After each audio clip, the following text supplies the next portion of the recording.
Hello and welcome to the podcast for the brand new series of Countryside here on Manx Radio with Kiri Kermode and myself, Simon Clark. And, well, what have you been up to and the family on the farm and world the past couple of months, Kiri? Well, we've had the sheep lamb around Easter time there in April, and now the lambs have been vaccinated and the necessary requirements done, castrating and tailing. But the mother sheep now, it's their turn to be sheared, and it's been very sporadic, very slow going. So normally we'd run them in a couple of hundred at a time and get them sheared. But with the weather, we've only been able to do them in small batches as and when we can house them and keep them dry for the contractor or for my family that do them ourselves sometimes. Yeah, and it's one of them things, isn't it? We'll be hearing from Daniel Creer later in the programme, but it's the ploughing, the combine and stuff. If the weather's bad, it can all build up and put a lot of pressure on contractors, can't it? It certainly was a small window when the contractors were trying to plant the corn and everyone was screaming and shouting for them. And once it was in the ground, they'd get a bit more peace. But now the silage time, the first cut is quite often done by the end of June. So they'll have a little bit of a break now before the rest of the ordinary commercial beef farmers and sheep farmers will come on stream as well. It's the time of year where the Manx Back Group and people involved in that will be pretty excited because it's a busy time for Pats and they've got some new technology which we'll be hearing Nick Pinder talking about. And also a big week at the start of July for the Treadalure Sheepdog Trial Committee because they've got a good bit of international flavour coming to the Isle of Man to take part in the things. So you'll have seen them like on One Man and His Dog where the sheep are rounding up or pigs, as in the case of Babe, rounding up the sheep, and to see the man, the shepherd and handler and the sheepdogs in perfect harmony a lot of the time can be a fantastic sight. It really is a beautiful sight, and the connection that a handler has with the dog, it is absolutely second to none. They are bestest of friends, but it can all still go pear-shaped on the day. It just depends what mood the dog is in, what mood the handler is in, but when they're working as a duo, it's a fantastic sight, and everyone should go along to Bishop's Court there and have a watch if they can. Yeah, and it's funny because I said to some fellow once who always had dogs, so I said, "You're not moved to the quads, to go out in the sheep." "You're away with you. How can you cuss and tell the quad all your troubles and tell the dog everything?" And Joe at it. It's true, isn't it? Yeah. All right, all of that in this week's Countryside, so here it is.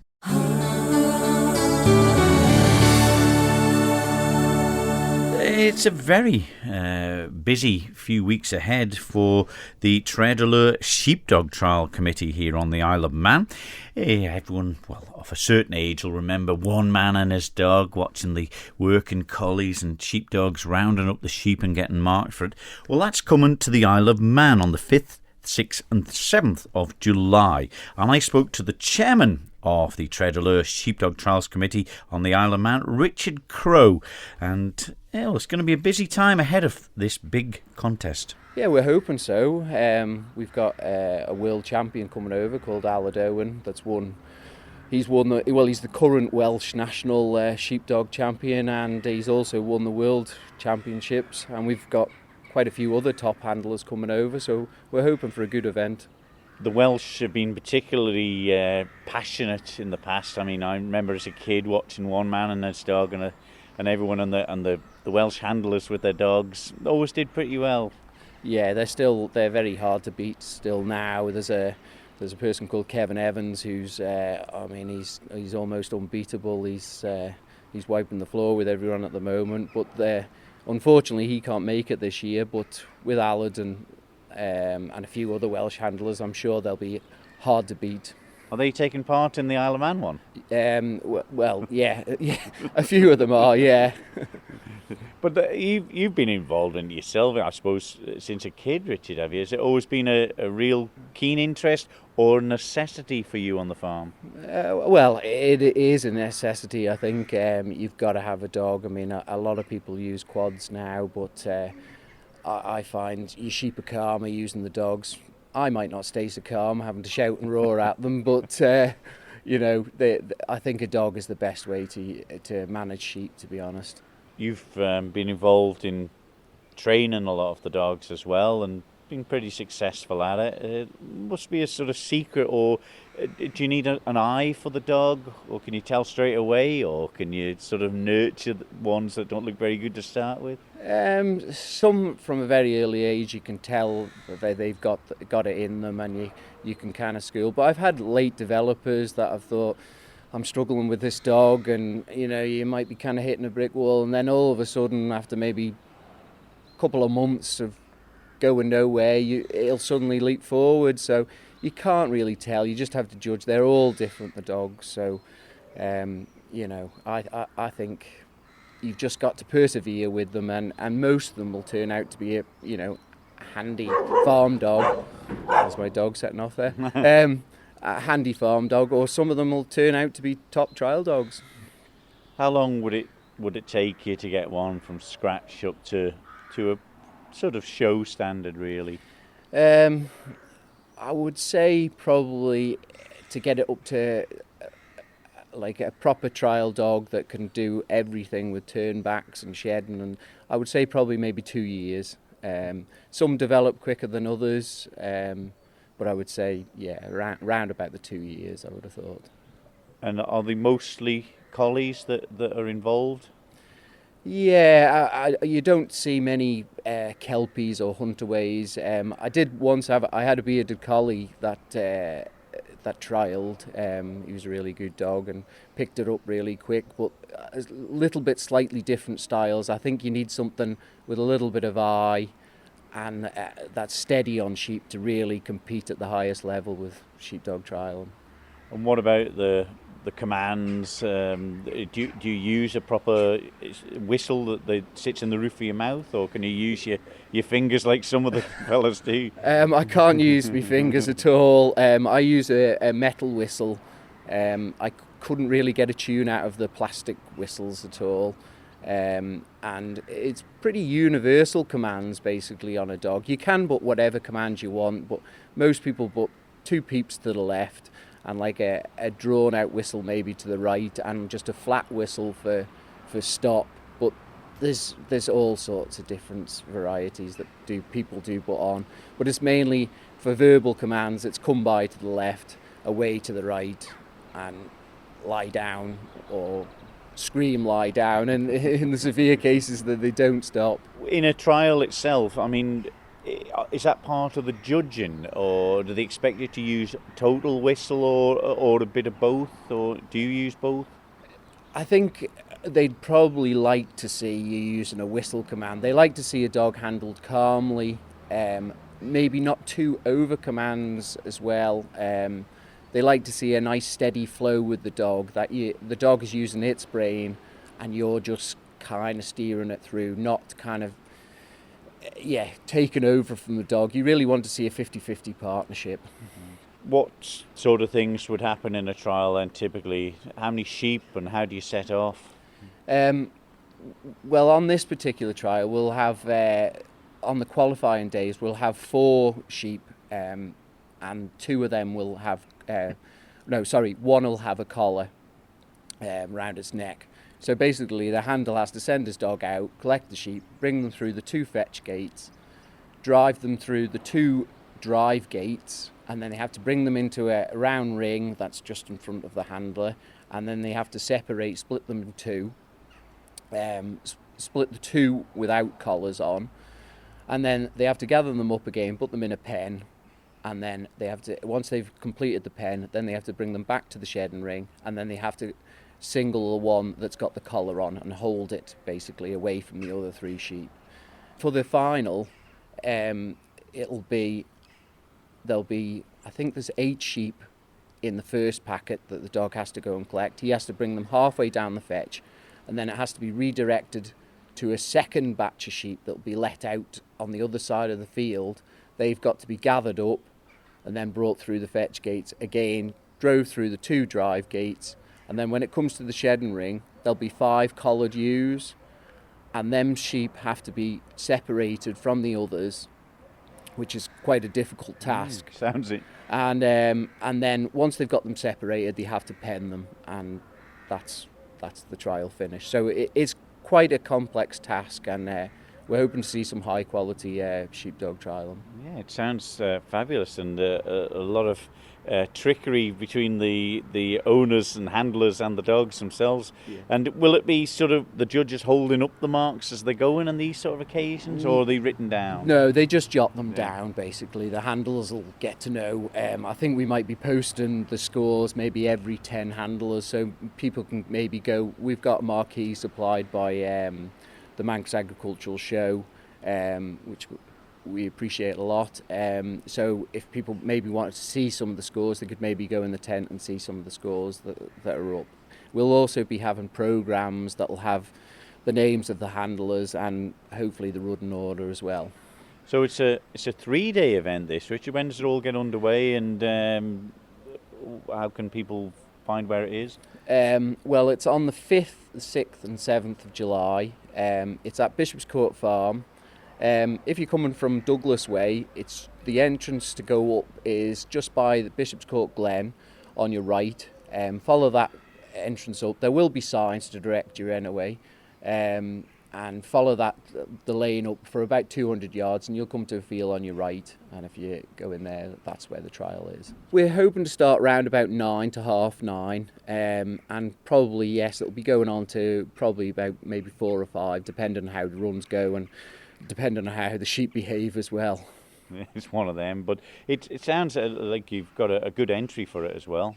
Yeah, we're happy with our entry. We can fit like 50 dogs in the day, and it should make it that it's more comfortable for everybody. It'll be quite a relaxed day, I'm hoping.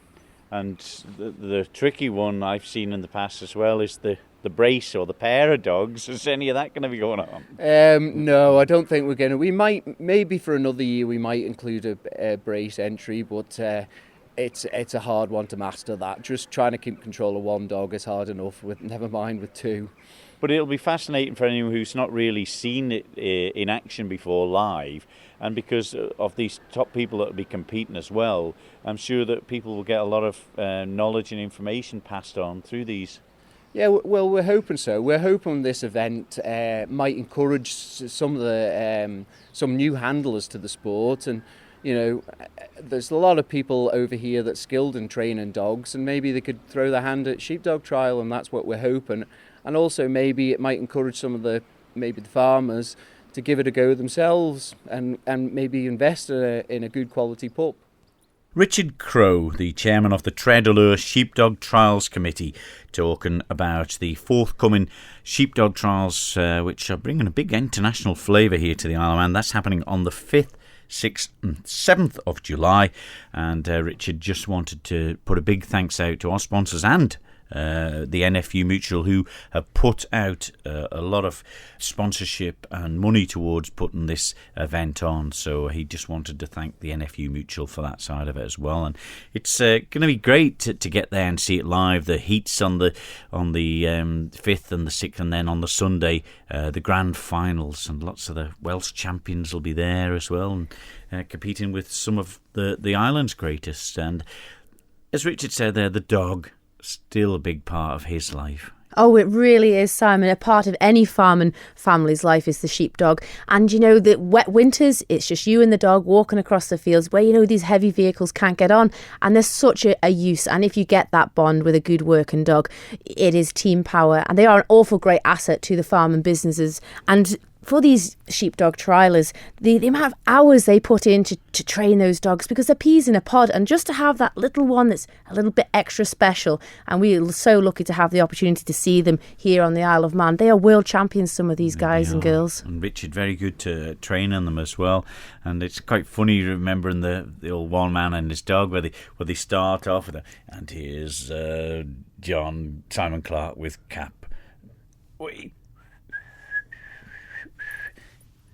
Come by. And then by the end of it, when the sheep are all over the place, lie down! run! it would all start fairly calm, but it's one of them things that the dogs can have a bad day as well as everything else. And there will certainly be some of that on Sunday as well, won't there? There'll be some great entertainment for the whole family. There will be.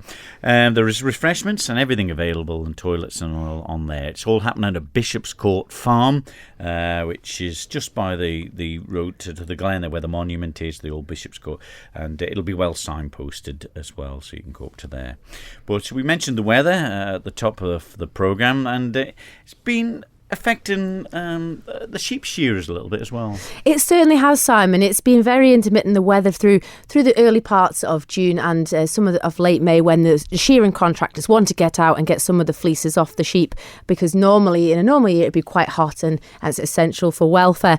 I went along to Crosby to catch up with young farmer Daniel Creer to see how the year has been so far in 2019. Well, Kerry, it's been quite a good year so far. We had a nice dry winter without very much rain, and it was fairly mild and warm. So we went through into lambing. Well, there wasn't lots of grass about. There was still a bit of grass growth, and on the whole, for most people's lambing, if not everybody's lambing, the weather's been pretty good. That's helped to make lambing easy for everyone. And then we had, although we had a storm or two through, the nice sunny weather's continued up until now, really.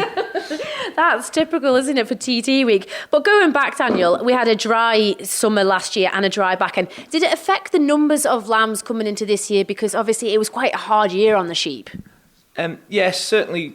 Maybe not so much because of the dry summer, more probably what affected the number of the sheep is going back to last winter when we had the extremely wet and long winter. And then lambing time was not very pleasant for anyone, really. So that affected the numbers far more than the dry summer. Because, to be honest, the stock did quite well. There was certainly a lack of feed about, but they did reasonably well through the summer, and we were fortunate enough in that the rain did eventually come. If we'd had even just a few more weeks, we would have been in a lot more trouble. But then this mild winter's helped sort of balance the books up on that account, and I would say we've got a fairly good lambing with plenty of lambs about for coming into this year, and at the minute the feed situation seems fairly good, so that's a positive that way. I would guess certainly for ourselves we were probably nearly getting on for 20% down on lambs last year, but this year's looking very good at the minute. And that's good. And with your other job, Daniel, you're a shearing contractor and you will travel the Isle of Man. You will see the numbers of sheep around the country, but now the weather has turned, it isn't great. How is the shearing season getting going? Well, we had a very good start to the shearing season, and we started sort of around the second week of May. We started shearing, and we had a good week, 10 days, getting on for a fortnight of good weather, which set us off nicely and put us sort of ahead on our targets. And then we hit the practice week, and a bit like the bikers and everyone else, pulling our hair out really is a nice way to put it. And how important is it to get sheep sheared? You know, you see lots of people now wanting to use wool. Some people see it as a bit of a welfare. They don't need shearing. How do you see it as a shearer? First and foremost, there is a welfare issue involved in that over thousands of years, sheep have been bred to not lose their wool naturally. So every year the sheep have got to be shorn because the hair grows and it can cut. There's many welfare issues that come about from having long wool in the hot, sweaty weather. So as far as that goes, it's extremely important to get them shorn. And then you look at the product, and there's as is coming apparent now, there's so many uses for what is essentially one of nature's super products. It's non-flammable, it's biodegradable, extremely good at thermal insulation. It should be used a lot more, and it used to be used a lot more. Only the invention of modern plastic fabrics has dropped back on the use of wool, but we seem to be getting, as we get more and more eco-aware, more environmentally friendly, wool's sort of coming back around into its own, and it should be regarded as that because it grows on the sheep every year, so it is the ultimate reusable product. Absolutely, isn't it? And do you think it's important for farmers to connect with the city, you know, bring the country and city together, because there seems to be a bit of a them and us situation? I think, unfortunately, through various reasons, we do seem to be getting into that sort of situation. And as more and more people grow up not in the countryside, not on a farm, not involved in food production, there seems to be a bigger and bigger disconnect. And I do think it's very important we do start working on ways to bridge the gap and educate people and let them be more open and let them see all aspects of it, like food production, from sheep and beef through to cereals and dairy, because farmers sometimes get such a bad press in their online and in the news, but there's no like it shouldn't be like that, because food is essential for people, and half the problem is most people don't understand where the food comes from and don't see it, because as humans we've moved away from the countryside and into the cities. Yeah. You see it so much in especially like Japan, where whole cities are completely desolate. They've gone, for a better way of life, a better income, I suppose. Do you see agriculture being a favoured career still? Unfortunately, if you have to look about and say, for many reasons, it isn't a favoured career. But I do think a lot of that's wrong. It's a very interesting career. You don't see a lot of the stuff day to day. It's often different. And the way everything's changing and agriculture is moving forwards, it's not really the stereotypical image. There's a lot more technology getting involved, a lot more computers, even like livestock farming's following along. There's a lot more stuff involved than just going out and grubbing in the dirt, as sort of say the stereotypical images. The way agriculture is becoming, and the amount of food production that people are needing as the population increases, it's getting more and more important to get some of the best and brightest into agriculture, because the people have got to be fed eventually. So this is it. And how hard is it for young farmers to get into agriculture? I know here on the Isle of Man, it is a smaller place. Does that affect? It certainly does have an effect, and farming in general, from Daniel. But if people really want to get into agriculture, always nice to get back into it, isn't it? And even if it's just starting off with a handful of sheep and a few the acres technology, here. not just in farming, although land is tight and can be daunting. If you really want to do it, there is blocks that do come available, and you can get in. There's quite a few young people I know about that do only have a handful of sheep, and admittedly most as pets. Translate it into if that's one way to get into agriculture, and also this is it. So many species are becoming rare or endangered, extinct, and even if we can do a small thing to record and prevent anything happening to our bats here on the Isle of Man, they might not be in abundance, but if we can help them survive and continue their life in a peaceful way, as it is here on the Isle of Man, they're very lucky, then it is great. But it's just people taking a little bit of time out of their life to go and help monitor these things. Electrician or a plumber, and then they'll have a small herd of cattle or sheep on the side as well. It seems to work. It's quite a nice balance, a steady income alongside a bit more of a volatile industry as well. Feature on our programme. Northern Ireland chat with you, seems to be very good in the for right that. direction. And Get in touch with Kiri Kermode in some ways, you can see the island. Well, there's a certain number of people about doing that on the Isle of Man too. We're back next week with more. Simon Clark. And me, Kiri Kermode. Might be heading in. Bye-bye.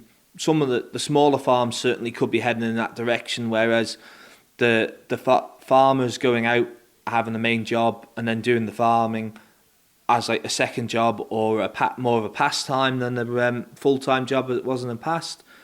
Because certainly the way that the prices of livestock and cereals haven't really increased in the last 30 years, especially when you consider how much costs have increased, how much fuel and everything else has increased. So people have got to look at the situation and what they are doing and think about how they are doing it. Yeah. And if one of those ways to do it is to go out and have a job so that they can pay their bills, and then they can just spend a bit of their own time farming because they enjoy it, well, that might be the way some people have to go. Well, because it is a great way of life. You and I have been both fortunate to grow up on farms, but both of us have diversified. My mother and my auntie and the sister and cousins, they've got very involved and now have the Crosby Leap in TT, where they sell drinks and food to the bikers, and we let them have the access to the field for free and use the bikes as diversification. But the way things are going, diversification could become more and more important to supplement or even replace the income from direct farming sources. Exactly. So how do you see agriculture for a young person in a nutshell? In a nutshell, I would hope positively, really. The way things are going, if you look about, it's going to become more and more important to feed everybody as the population increases. And with the environmental concerns of everyone else, it's going to be more important to to do it smarter. So with that, if you take all that into consideration, you've got to feel that the outlook for the sector longer term is very positive. That was Daniel Creer, young farmer and sheep shearing contractor from Crosby. Yes, he's been a great ambassador in a way for the Isle of Man young farmers side of it, as well as the farming world on here in the Isle of Man. They've got a great background in the sheep world, the Creers, and they're one of the people who not frightened to get stuck in and get his hands in, and particularly renowned for the shearing side of his work as well, which has been recognised over the years. Well, that's right. Daniel travels to New Zealand and Australia in previous seasons to do the contract and to learn how to manage teams. And those lads will now come to Britain for our shearing season, and Daniel will run 2 or 3 gangs for the Isle of Man and organise sheep farmers. But you know yourself, Simon, farmers are fiddly people to organise, but when the rain comes, trying to get the sheep shut in because they have to be dry to keep the wool in great condition, and also sheep shearing is quite a difficult task, and it can get electrocuted obviously if the sheep are wet. So there's been a lot of organising, and I think Daniel's been pulling his hair out this last few weeks with the rain. But it's nice to see a bit of diversification and his thoughts on young people coming into the industry and a nice positive view. You're listening to Countryside here on Manx Radio with Kiri Kermode and myself, Simon Clark. Well, it's also a busy time of year for people who are involved in the bat world. Well, I went along and spoke to the records officer for the Manx Bat Group, Nick Pinder, and I put it to Nick that this time of year, I suppose, it's particularly busy with bats around the island. Yes, it is. They've been out for a little while, actually. Weather's a bit up and down, but you get a nice evening and go out, and just after sunset you'll see some.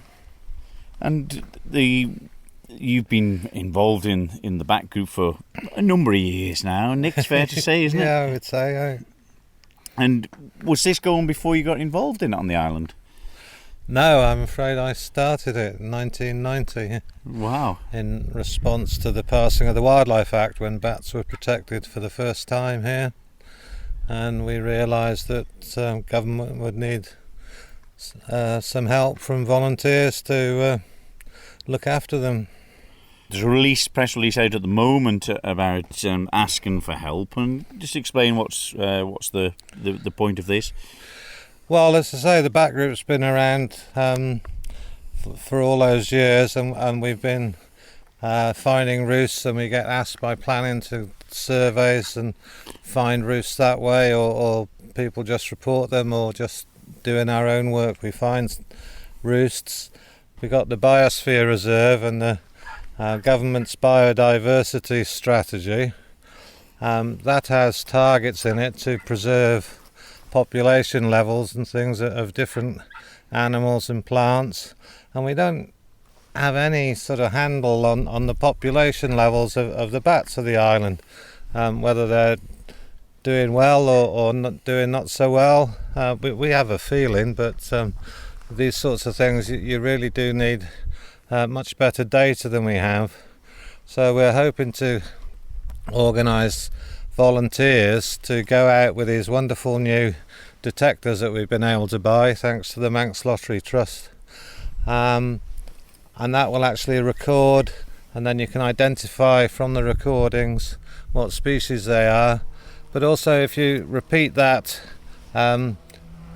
year on year or after a period of time, keep repeating it, you can work out using statistics and things, which are beyond me, but it's possible then to get trends as to whether the bats are decreasing or increasing.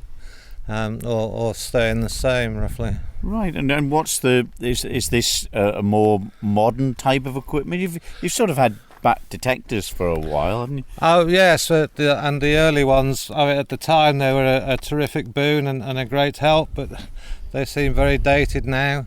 All they did was turn the noise that you couldn't hear, the bat calls, into noise that you could hear, and people with better ears than me can actually identify the species very often from these calls. Then they brought out some that would actually record onto computer cards that you could analyse, and now they've done it, and this particular model that we've just bought, you can hear the calls as you're going, and it will make recordings that you can analyse later. And it's about as big as a reasonable sized mobile phone. Really? A bit thicker, so very lightweight, easy to carry around. We did a very similar exercise 5-6 years ago, but the volunteers had to use those early detectors, and all they could record was, I heard a bat, because they didn't skilled enough to be able to identify the bats. We have had detectors for a while that will make recordings, but the volunteers wouldn't get anything out of it because it's just a black box that makes a recording. So now with these modern ones, they can hear the bats and have a look up and see it, and know they've got a recording for us to analyse later, and we can tell them afterwards at 10:35 when you were going past so and so farm entrance, the bat you heard was a such and such a bat, and gradually they will learn what bat calls sound like on these recorders, and increase their knowledge and interest. yeah, and it sounds a brilliant idea, and it sounds the very thing that maybe people have tried it before and thought, well, I'm not too sure of it. But this now could regenerate everyone to go out. Well, we hope so, that it will generate interest and enthusiasm from people to come forward. There's a lot to do. The Isle of Man's a big place when you start thinking of just sort of walking around it, although these detectors can also be carried around in cars, and you could do car-based transects, or one of our members is a keen mountain biker, and it would work perfectly well in that situation as well. So there's all sorts of ways that people could get involved and hopefully get their interest going. How can you tell where they're roosting? Oh, well, that's quite difficult.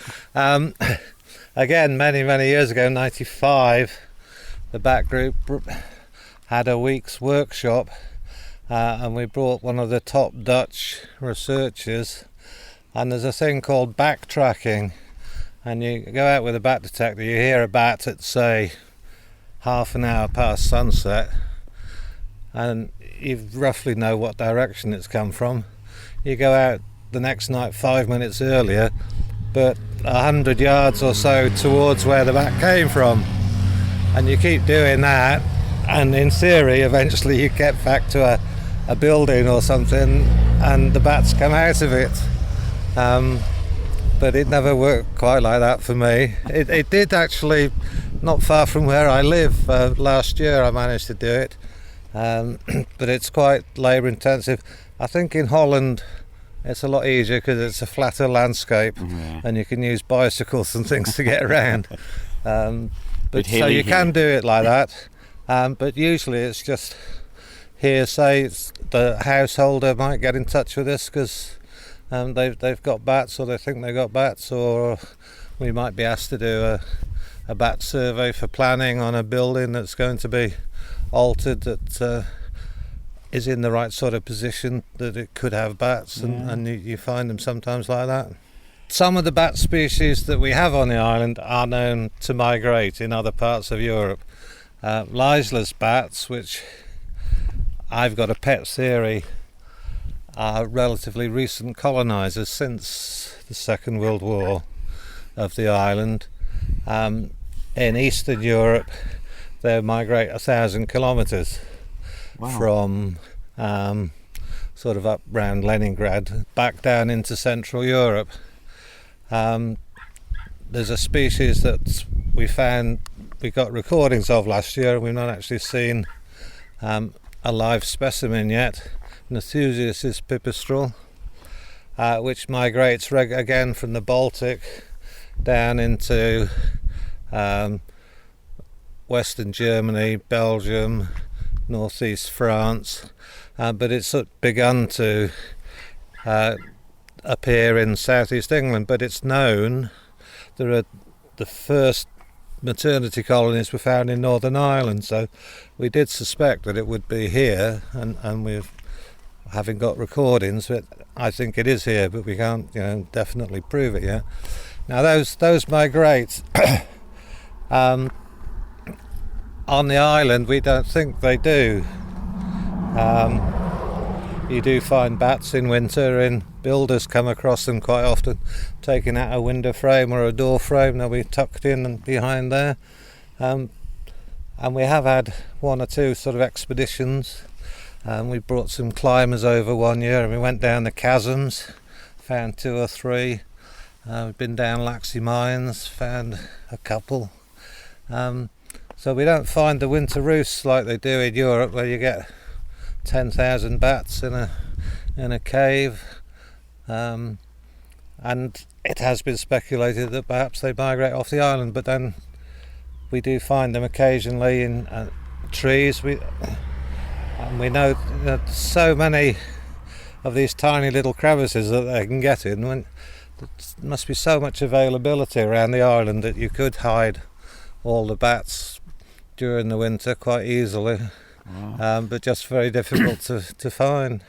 So if anyone wants to get involved with this, how can they do that?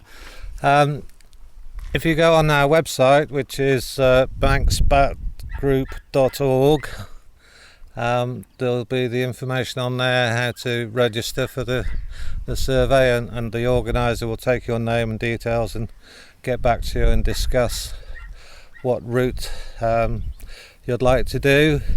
The basic idea is to walk about a kilometre or so just after sunset with one of these detectors for about an hour, so it's not too onerous, but we don't want sort of half the people in Douglas following each other around. We do want to get a geographical spread over the island, so there might be some discussion as to what route. Okay. And when was this going to happen? We would hope to have it 3 surveys during the course of the year: June, July, August, so straight away really, if you'd like to get onto that website.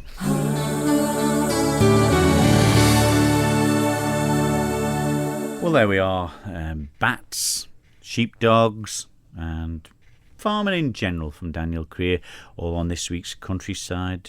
Always nice to get back into it, isn't it, and hear what's been going on, and the technology, not just in farming, but for dog handling, the quads for rounding sheep, that side of things, even to the side of where you can have a special technology now to pick up the sounds of bats, and it can record it and translate it into what type of bat it is that the sound is coming from. Well, this is it. So many species are becoming rare or endangered, extinct, and even if we can do a small thing to record and prevent anything happening to our bats here on the Isle of Man, they might not be in abundance, but if we can help them survive and continue their life in a peaceful way as it is here on the Isle of Man, they're very lucky. It is great, but it's just people taking a little bit of time out of their life to go and help monitor these things.